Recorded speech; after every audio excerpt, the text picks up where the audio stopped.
Things like age, draft position, where a player finished the previous year, all go into the decision that you ultimately have to weigh in your own mind whether a player is going to be worth taking or not. And obviously, every single draft pick that you have has its own set of consequences. But let's face it, there are some that are just bigger than others that can either really make your team the champion or completely sink your team to the bottom. So I'm going through the players today that are most likely going to make or break your 2025 team. So make sure to go down there, drop a like on this video, and subscribe to the channel to show your support.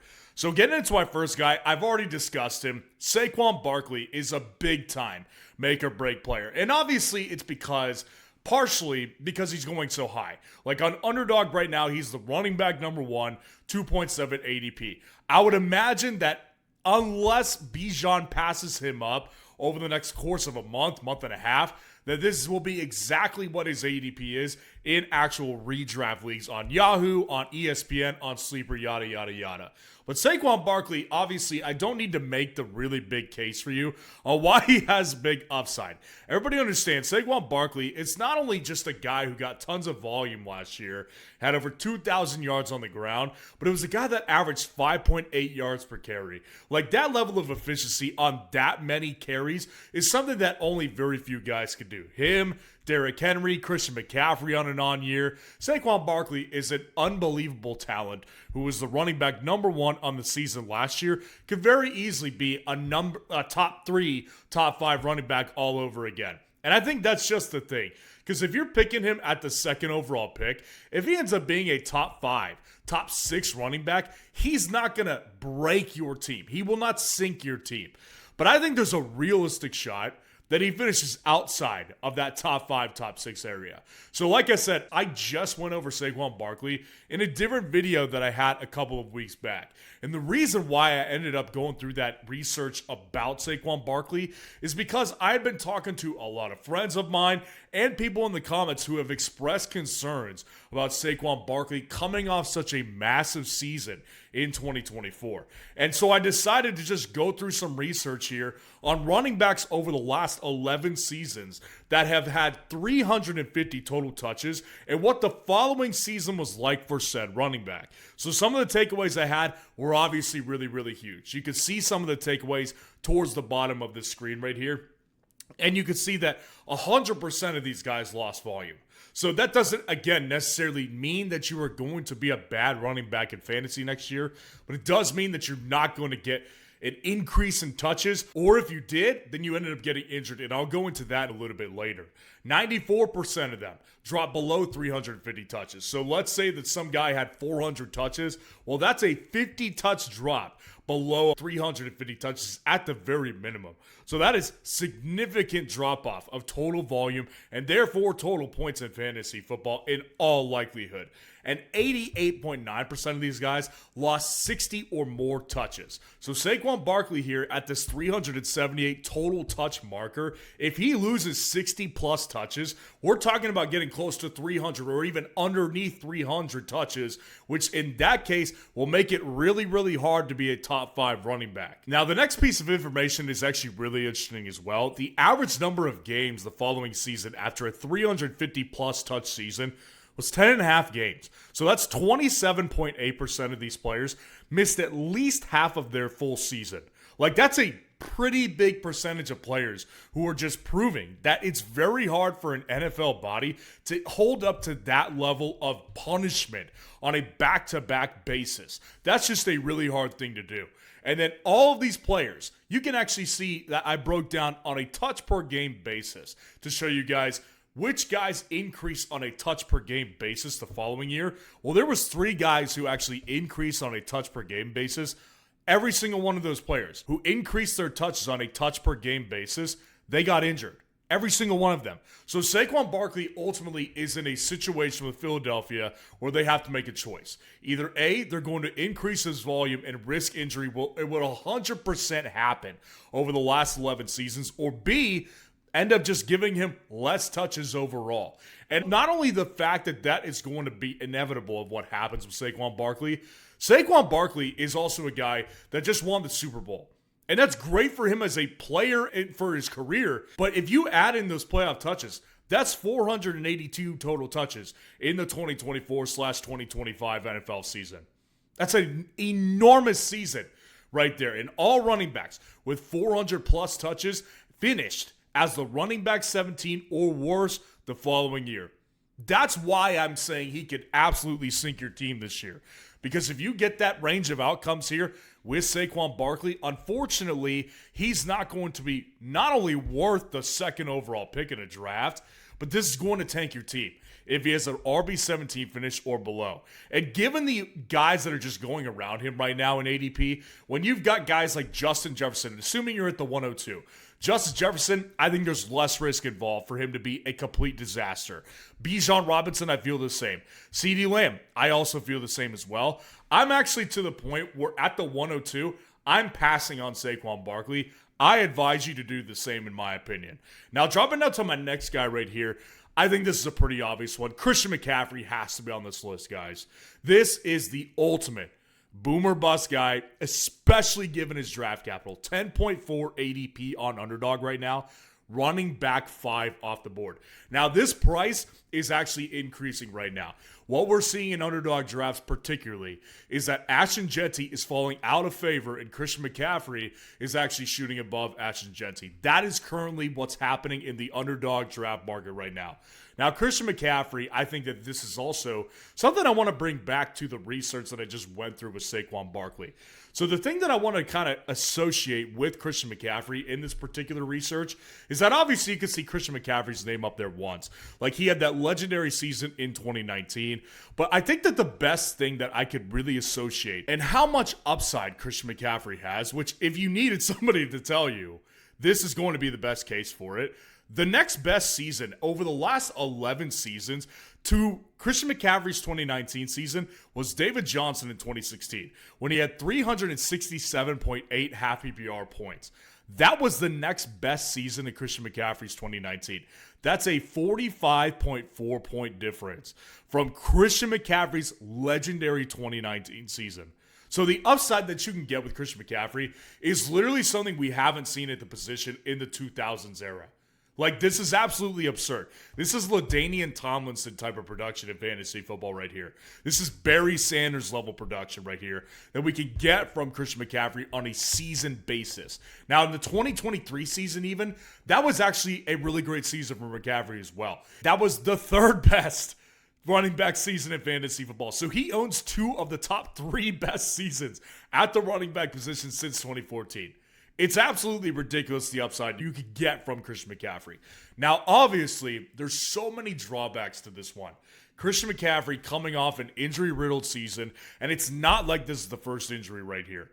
Christian McCaffrey has dealt with injuries dating back to, ironically, after that 2019 season when he missed most of 2020. He had some injuries in 2021 as well. He ended up playing all of 2022 and basically all of 2023.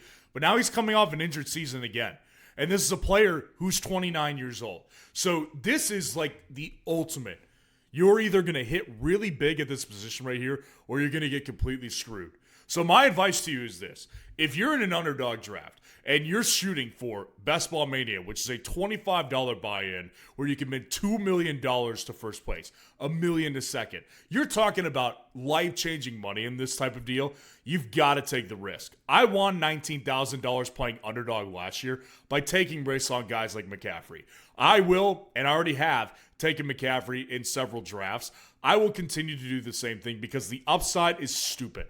However, if I'm in a redraft league, and let's say that you have a redraft league entry of $100 or even more than that, and there's some sort of punishment attached to your league, everybody understands the stakes are a little bit higher. When your friends are there, they're going to watch you go to Applebee's and just order some, 24-hour deal, and you're going to have to throw up all over the place.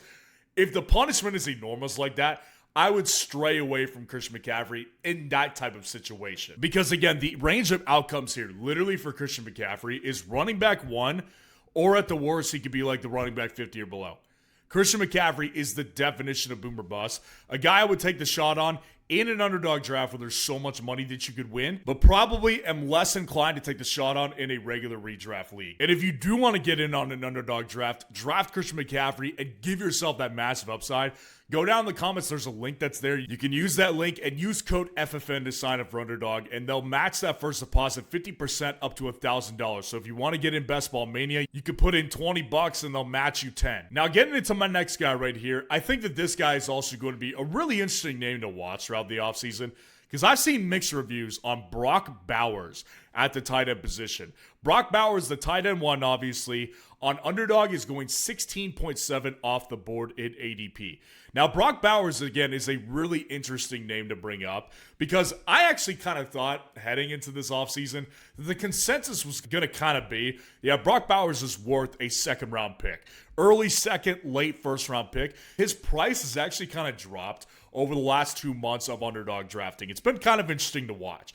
Well, my thing with Brock Bowers right now is look at the positives of this guy for a second, because I will admit this to you right out of the gate. I'm a little biased. I am definitely pro Brock Bowers on this argument. So I want to get the positives out of the way so I could do the issues with him second, maybe to kind of wake myself up a little bit. Brock Bowers on the positives, man. You can see what this guy did last year. 12.2 fantasy points per game, 153 total targets, man. That's ridiculous. And combine that with the fact that the guy only had 5 touchdowns last year, that is a really, really high floor. Like, the floor on Brock Bowers on a target basis alone is pretty ridiculous. It's top 3 level material right there. So that's a big reason why I just really like Brock Bowers a lot. There's obviously a quarterback upgrade too. And it's not just any quarterback upgrade, it's a big one. Now, I'm no big Geno Smith guy. I've talked publicly about how I don't love Geno Smith. But if you give me what they had last year and compare it to Geno Smith is an enormous quarterback upgrade. So that is obviously going to immediately stabilize the production. Because the problem I remember with Brock Bowers, especially at the end of the season, was he was dealing with guys like Desmond freaking Ridder. Desmond Ridder couldn't deliver the ball to anybody. He couldn't deliver a pizza from Domino's to you if it took him an hour to do it. He literally sucked at delivering any kind of football. So I just think that Geno Smith comes in, immediately provides a massive upgrade. And there's also no major wide receiver investment made in the Las Vegas Raiders room. Like, obviously they spent a second-round pick on Jack Betch, who I think will play a role, but they did not go out there and trade for a DK Metcalf. They did not go out there and pick a first-round wide receiver. They took Ashton Genty to go ahead and take over that offense.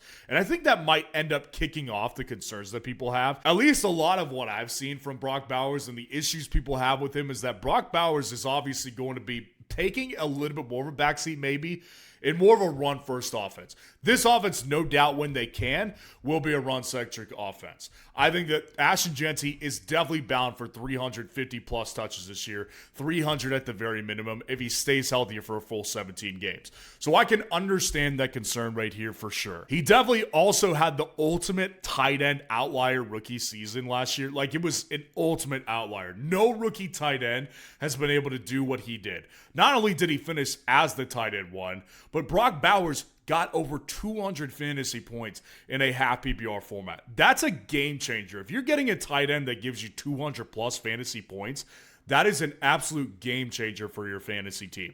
What he did was actually historically unprecedented over the last 10 to 15 years at the very minimum. So I think a lot of people think it's going to be really hard to repeat that when you're looking at a run-centric offense and the potential to lose like 30-ish targets with a new wide receiver with Jack Betch and just less volume through the air entirely. And I think the ultimate concern that people have is anytime you take a tight end that high, where we're taking Brock Bowers, that has the potential to sink your team if he sucks. Like, he doesn't even have to be a bottom 20 tight end. If he's top 15 tight end, that's not good enough. Like, Brock Bowers will sink you if he is outside of the top 3. He has to be really, really perfect. But I'm just going to go back to why I believe in him, because this is really important as well. So what I ended up doing over the last 11 seasons was I found every single tight end that had 200 plus fantasy points in a half PPR format. Now, there's a lot of reasons why I ended up doing this. Number one, again, because a 200 plus fantasy point season from a tight end in a half PPR format is so rare. You can see the names on the screen right here. There's 13 total guys on this list. If you take out Travis Kelce, that's 9 guys that's left. Over the last 11 seasons, that's not even an average of once per year that a tight end is doing this. So we're talking about outlier tight end seasons here. Travis Kelce was able to manage a bunch of those types of seasons. Rob Gronkowski managed 2 of them in 2014 and in 2015. So there's guys on here that are repeat guys like those two that are actually kind of skewing this data a little bit. But the ultimate point that I'm trying to show you here is that a lot of these guys, like Rob Gronkowski, like Travis Kelce, were guys that had multiple 200-plus point fantasy seasons and multiple finishes as top 3 tight ends in fantasy football. So what we're looking at here with Brock Bowers is a rookie just coming off his first 200-plus fantasy point season. Now let's look at another guy on this list who burned really bright early. Jordan Reed. If anybody remembers Jordan Reed who's watching this, you probably remember a lot of disappointment in fantasy football. Lots of seasons, people had lots of hope, drafted him relatively high, and he ended up screwing you unless you got him in this 2015 season. But the problem with Jordan Reed and why he never made it back to not only a 200-point season, but to a top 3 finish was because he was injured tons. He was not also the same level of draft capital that Brock Bowers was. Brock Bowers is a top 15 pick in the NFL draft and also was really healthy last year. Like, he has no injury concerns like Jordan Reed did. And then the only other one-hit wonder on here as far as top 3 finishes, ironically, and it's so weird to think of, it's Mark Andrews. Mark Andrews has been the tight end 4, the tight end 5 in several seasons, but only had one season as the number 1 tight end where he had 200-plus fantasy points. So even if he's like Mark Andrews in the future, we're still getting top 3 level production out of Brock Bowers. Again, this is a guy whose floor is just really, really high. With the targets that he gets and the history that's behind him, I think that Brock Bowers is the guy I ultimately lean on the side of taking. I've taken him a bunch. I'm going to continue taking him. But I can also acknowledge the level of risk here that is with taking a tight end at this high of a draft capital. Now, getting into my next guy right here, I'm so torn on this guy. I'm just going to let you know right out of the gate. Marvin Harrison Jr. I genuinely don't know what to do with this guy. Marvin Harrison Jr. is rising right now. Wide receiver 14, 26.2 ADP on Underdog. The community as a whole is definitely rising on Marvin Harrison Jr. faster than I am rising on Marvin Harrison Jr. I like Marvin Harrison Jr. I just want to say that. This is one of my favorite wide receiver prospects I've seen since Jamar Chase.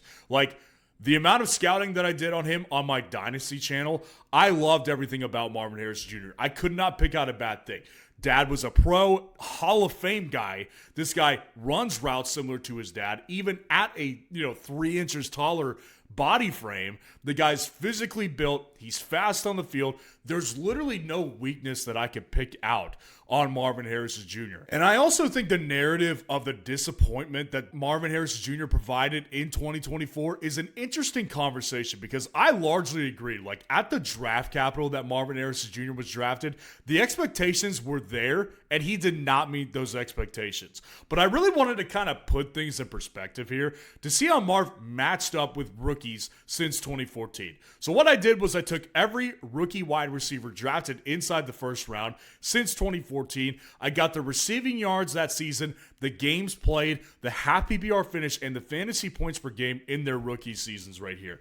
They're very skewed numbers. It's definitely a long list. I'm not going to go through every single rookie on this list. It's more than 40. That's a big list right here. But essentially the takeaways that we're taking away here is the average amount of receiving yards out of all these rookies was 676.25. Now, Marvin Harrison Jr. ended up having 885 yards. So he's over 200 total yards above the average right here. And he also was above the average in the fantasy point per game department, which was 8.48 fantasy points per game. Marvin Harrison Jr. sitting there with 9.7. But what you actually kind of notice if you look a little bit closer at the full scale of this research right here was that in 2020, really everything just got better for rookie wide receivers. Previous to 2020, lots of wide receivers were not breaking out as immediate rookies. Outside of guys like Mike Evans and Odell Beckham Jr., they were some of the only ones who really did it right away. Now, if you look at 2020, things definitely opened up for guys like Justin Jefferson, Jamar Chase. These are guys that immediately did really well in fantasy football. Brian Thomas Jr. last year, Malik Neighbors last year. Things changed after 2020. So what I did here is I essentially split it up from 2014 to 2019 and then from 2020 to 2024 and assessed the changes there that we saw. So 2014 to 2019, Marvin Harrison Jr. is significantly outperforming the average rookie on a fantasy points per game basis and from receiving yards basis. 543.25 receiving yards from 2014 to 2019 was the average of rookie wide receivers. So Marvin Harrison is well over 300 yards above the average right there. From a fantasy point per game perspective, he's over 2 fantasy points better, 7.46 from that same average. But then when you look at his current generation, where he is lining up, it's right about even at the fantasy point per game margin. 9.5 is the average here. Marvin Harrison Jr. is right there at that average. Now, he did do better on a receiving yards basis, which was 799.8 receiving yards in 2022 to 2024 on average. So he is outperforming that, but he's right around there from the fantasy point per game metric. Now, this research is not to say that Marvin Harrison Jr. is going to be limited or he's just not going to turn out to be the guy that he is. So what I wanted to do here is I wanted to pick out 4 guys that I thought were really, really comparable to his rookie season and kind of their outlooks that he has in 2025 and what they had coming out of their first year. And the 4 guys that I saw were Sammy Watkins, Calvin Ridley, Devonta Smith, and Zay Flowers. So Sammy Watkins finished as the wide receiver 27 with a fantasy point per game average of 10.3. He had 982 receiving yards his rookie season. So Sammy Watkins was a guy, obviously if you don't remember, really kind of peaked his first couple years in the league. He was a top 5 pick, just like Marvin Harrison Jr., was viewed as the wide receiver 1, just didn't work out like that. Was a solid wide receiver in multiple years in the league, but just never broke out like that. So that's kind of a scary thought pattern to think about when you think about the opportunities and potential of Marvin Harrison Jr.'s career. Then when you look at Calvin Ridley, this is a guy who was a top 5 wide receiver 1 season. This guy definitely had really good seasons in fantasy football. Is still a viable player to this day, but never really was the guy that Marvin Harrison Jr. is thought to be still. So this is a little bit of a concerning number as well.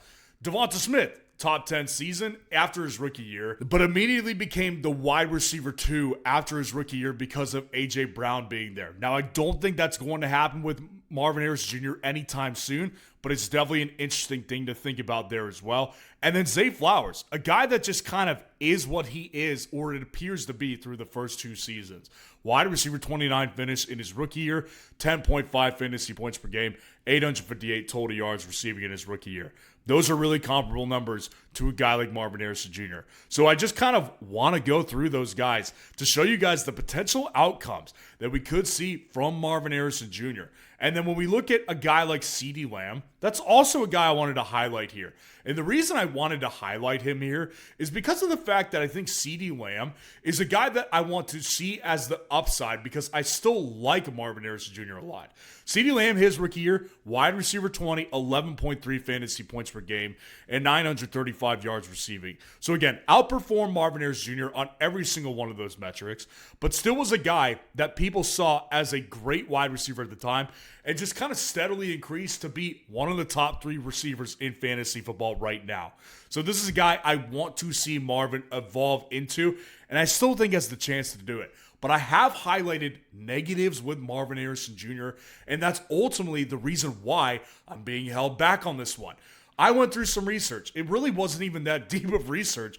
Kyler Murray and what he's done with wide receivers in fantasy football since he's been the quarterback at Arizona. What Kyler Murray has done is a little bit alarming here at the wide receiver position. The only wide receiver who finished inside of the top 25 was DeAndre Hopkins in 2020. He was the wide receiver 5 in 2020, 1,400 receiving yards, 6 receiving touchdowns, a great wide receiver season. But outside of that, his number 1 wide receiver is the wide receiver 37, the wide receiver 26, 46, 52, 29 last year with Marvin Harrison Jr. Kyler does not have a great track record with number 1 wide receivers in fantasy football. It's very, very concerning. And then I wanted to save this for the end because you can't really quantify this at all. But Marvin Harrison Jr. absolutely did look disinterested to me on film last year. a lot of the time. Maybe it was because of the way they used him. Maybe it was because he didn't like Kyler Murray as much last year. I don't know what the case was, but I'm telling you, I definitely saw a disinterested guy a lot. So there's a lot of risk here. This is a wide receiver who could easily be very similar to what he was last year. Wide receiver 29. Being drafted as a wide receiver 14, that's going to sink your team. But if you end up hitting on Marvin, he definitely has a top 10, top 5 ceiling, and that's the kind of guy that I want to invest in. So again, it's a guy I've drafted an underdog a couple times, probably will some more, but I'm definitely not all fully on board with Marvin just quite yet. Now, the next guy I want to get into here is Alvin Kamara. Alvin Kamara is just, it's such an interesting name every single year. And this year is the running back 20, 61.2 ADP in underdog drafts. Now, again, Kamara is a volume hog every single year. Like, everybody understands that if Alvin Kamara is out there and playing, he is going to get peppered with volume, both in the air and on the ground. He is, at this point, their best that they've got. He's had 4 seasons in his NFL career with 270-plus touches, and 7 out of his 8 total seasons have been top 12 running back seasons in fantasy football in a full PPR format. This guy is a full PPR monster who has only finished outside of the top 12 one time in his career. Like, talk about consistent. Alvin Kamara is basically as consistent as it gets. This is a quarterbackless team and depleted with weapons. He should get tons of volume. If he hits, he's going to finish above his ADP, and you're going to be a genius. He will be a top 10 running back if everything goes well. He stays healthy. That's all he needs to do, because they will ride him like a freaking show pony if this guy is healthy. But I've got concerns, man. This feels like the season that he breaks. Like, I do not want to be negative here. I love Alvin Kamara. But it does not feel like there's been more pressure on him than there is right now. Because it feels like they've been leaning on him. Like, everything has been riding on him for like the last 3 to 4 seasons. Like, their best weapon outside of him was Chris Olave for the last several seasons. And even he has missed time in basically every season that he's had. Now they're coming into the season with Chris Olave again. This is a guy who gets another concussion. He could miss significant time. So Alvin Kamara, they need him now more than ever on this offense right here. And this is a guy who hasn't played a full season since his rookie season. Now, granted, they were mostly a couple of games here, a couple of games there. Most of his injuries have basically been, soft tissue injuries. There have been some ankle sprains here on then. The most amount of games he's missed in a season is 4. So he's not missing tons of the season right here. But this is a guy who's 30 years old, and I do not see getting much healthier than he is right now. So to me, it just feels like a lot of things are riding on him. It's a guy that I think in a redraft format, there's a lot of substance there behind that pick because he feels really safe as long as he's healthy.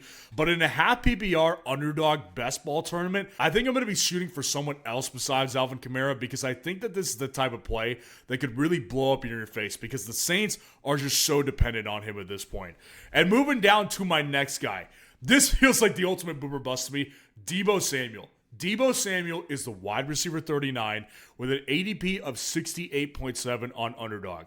Deebo Samuel truly does feel like the ultimate boomer bust. And I'll be clear about this right away. I fully understand why a lot of people have lost interest on Deebo Samuel. He looked washed in 2024. You can see his numbers on the screen. He had 5.4 targets per game, 44.7 yards per game receiving, and 3 touchdowns for 8.5 fantasy points per game in a half PPR format. That's gross. Like, everything just kind of looked like this was a washed up player in 2024. Also, because of the fact that he carries the ball, a lot goes into his carry volume as well. And while his volume was still there, he had the lowest yards per carry in a season in his entire career. That just looks like everything is adding up to be a washed player. And it's not like he missed time. He had 15 games that he recorded in 2024. So this was a player who basically played the whole season, did have some injuries that he dealt with at the beginning of the year, but just did not look the same after he ended up having the injury. So was it the injury, or is it because of the fact that he's just getting older at 29 years old and is just done being a fantasy stud? Honestly, I don't know. But I'm telling you this right now. Deebo Samuel is one of my most drafted players on underdog. I have him on 31.5% of my teams, And the reason why is because the boomer bust nature is what intrigues me the most at his current cost. Again, wide receiver 39 with an ADP of 68.7. This to me is worth the shot because when you look at what he's done throughout his career, wide receiver 2 in 2021, wide receiver 12 in 2023. So let's not even think about wide receiver 2. If you get the wide receiver 12 at the wide receiver 39 price point, that is ka-ching to the bank. Wide receiver 2, the guy might win the freaking league for you. So Deebo Samuel, the range of outcomes is enormous. Of course, it's super wide, but the potential upside here with Deebo is really freaking massive as well. And to me, I think of it like this. Like San Francisco was obviously just kind of at that point where they just needed to move on from the guy. I think the beauty is in the eye of the beholder on Deebo Samuel. And the good thing is that with Kyle Shanahan, he wanted to get touches out of this guy any way he could. Now, I think if they would have traded him to a team like the Pittsburgh Steelers, for example, or a team like the New York Jets, for example, where there's not really a creative offensive mind there to reutilize him, I would have been way more concerned, and I probably wouldn't be this interested. But Cliff Kingsbury is a very, very creative offensive mind as well that I have full confidence in getting the most out of Deebo Samuel if he does have anything left. A change of scenery, I think, is just what he needed for a player. And also, one of the other things I love about him, this guy's a free agent after this season. So this guy's looking to do really well this year to give himself another big contract. He's got all the incentive in the world. He's got a change of scenery and another good offensive mind at the offensive coordinator position. And I think at this price, it's worth it. There's no question that this is a boomer bust type of player, but at that price, I am personally going to be taking the shot. So let me know what you think of these players in the comments below. And if you want to see the most important video all offseason, click on this video right here.